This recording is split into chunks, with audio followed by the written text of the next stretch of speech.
La région Rhône-Alpes a voté une convention de coopération avec le gouvernorat de Monastir en Tunisie.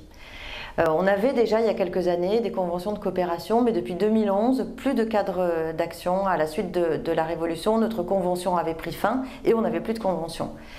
Alors en fait, moi je trouve très important de renouveler cette coopération avec cette région.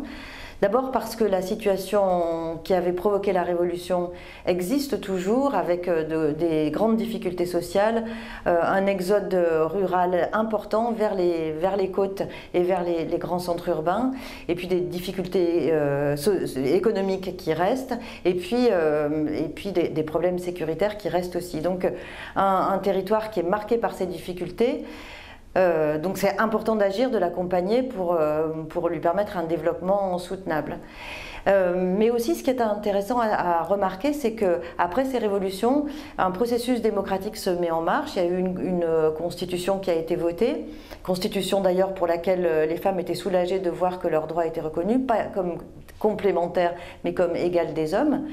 Et donc maintenant il va y avoir des élections législatives, des élections présidentielles et le processus de décentralisation se met en place.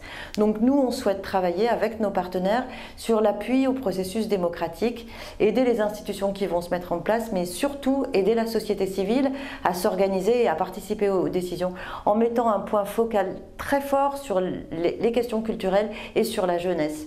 La jeunesse, les jeunesses du gouvernorat de Monastir, mais particulièrement des quartiers défavorisés, pour qu'ils puissent participer et s'impliquer. En fait, notre objectif, là, c'est de contribuer à l'éducation à la citoyenneté mondiale sur le gouvernorat de Monastir et en Tunisie, mais aussi en région Rhône-Alpes en favorisant ces échanges de jeunes.